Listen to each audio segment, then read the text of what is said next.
जय श्री कृष्णा, जय श्री राम, जय गौ माता, जय राधे श्याम। आप सब कैसे हैं? नवरात्रा चल रही है, आप सबके लिए बहुत कल्याणकारी नवरात्रा हो।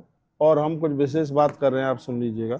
हवन यज्ञ क्यों किया जाता है नवरात्रा में, यज्ञ की क्यों महिमा है? मैं कहूँगा यज्ञ तो व्यक्ति को प्रत्येक दिन करना चाहिए। देव यज्ञो ब्रह्म यज्ञो भूत यज्ञस्तथैव च पितृ यज्ञो मनुष्यस्य यज्ञस्यैव तो पंचम। कहते हैं 5 प्रकार के जो यज्ञ हैं, महायज्ञ हैं, जो लोगों को करने चाहिए, क्योंकि व्यक्ति से 5 तरह के अपराध प्रत्येक दिन होते हैं। क्या क्या अपराध होते हैं? पंच सूना ग्रस्तस्य चुल्ली पेशन युपस्कर कड़डी नोद कुंभस्या तेसाम पापश शांत। तो इन 5 जगह से होने वाले अपराध को यह यज्ञ शांत कर देता है। 5 जगह से कौन कौन से अपराध होते हैं?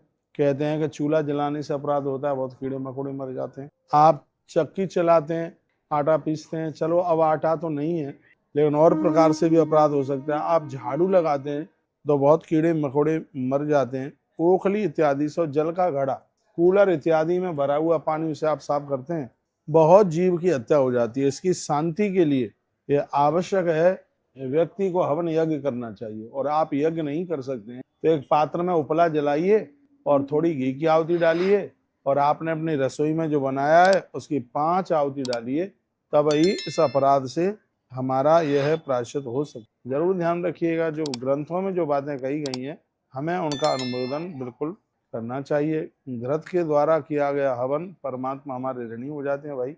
दधि मिश्रित अथवा दूध मिश्रित, और यदि इनका भी अभाव हो तो जल मिश्रित द्रव्य से भी आप हवन संपन्न आप करें। देखो, कहा जाता है कि यदि सामग्री में घी नहीं है तो ऐसी सामग्री राक्षसों के मुंह में चली जाती है। तो इसे ग्रंथ में लिखा गया है कि ददक्तम बा पायसाक्तम तदो भावे शापिबा।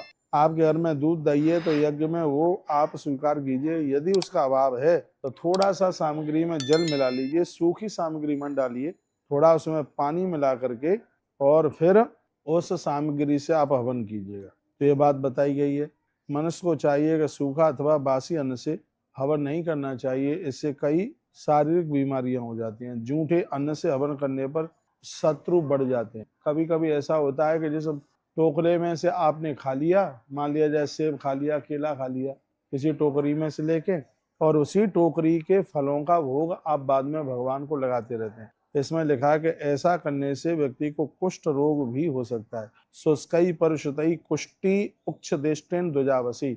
अपना जूठा किसी को खिलाने से, जूठी चीजों का भगवान को भोग लगाने से व्यक्ति को कुष्ठ रोग होने की संभावना होती है। इसलिए समझदार लोगों को चाहिए कि ऐसी गलती जीवन में बिल्कुल कभी भी ना करें। तो इस वीडियो के माध्यम से मैंने थोड़ा भगवत आराधना, वंदन, पूजा की बात कही गई है, जिसमें एक यज्ञ की बात कही गई। यज्ञ वही विष्णु यज्ञ तो साक्षात परमात्मा का रूप है। हर देवी देवता यज्ञ करने से पूजा तब तक पूरी नहीं मानी जाती जब तक उसमें भगवान का भोग न लगाया जाए। तो झूठी वस्तुओं का भोग भगवान को नहीं, ठीक वस्तुओं का, हाँ बिल्कुल शुद्ध वस्तुओं का भोग भगवान को बिल्कुल लगाइए, और फिर देखिए कितना कल्याण होता है। गौ ग्रासेन तु गौमाता सुरभि संप्रसिद्धति। कहते हैं कि भोग लगाएं और चंदिया गौ माता के लिए निकालें। गौ माता के लिए आप निकालेंगे तो कहा जाता है घर में बड़ी बरकत होती है। माता पिता गुरु भाई प्रजा सेवक और अपने आश्रय में रहने वाले ये लोग, अभ्यागत अतिथि और अग्नि, ये सब पोष्य कहे गए हैं। इनका बिल्कुल ध्यान रखिए। फिर देखिए आपकी कितनी तरक्की होती है, फिर देखिए आपको कितना आनंद होता है। आप दिन दूना रात्रि चौगुने के रूप में। वीडियो ज़्यादा लंबी हो रही है, इसलिए अब हम अपनी बात को यहीं पर विश्रामता की तरफ लेके चलेंगे। नवरात्र का समय है, इस समय को ऐसे ही नहीं निकल जाने दीजिए। कुछ ऐसा कुछ अच्छा करें, अद्भुत करें, हमारे ताप प्रताप संताप सब समाप्त हो जाए, हम भगवान के बन जाएं। और कहते हैं जो परमात्मा का बन गया है, भगवान अपनी सब वस्तुएं भक्त के पास में उड़ेल देता है। यही भगवान की बहुत बड़ी कृपा है। तो आप नवरात्रा के इन दिनों में माई की कृपा के साथ में जुड़िए। मैया को चुनरी चढ़ाइए, बेलपत्र चढ़ाइए। लाल चंदन से बेलपत्र पर क्लीम शब्द लिख करके मैया जी को आप चढ़ाएंगे, किसी की नज़र, किसी का जादू टोना आपको लगेगा ही नहीं।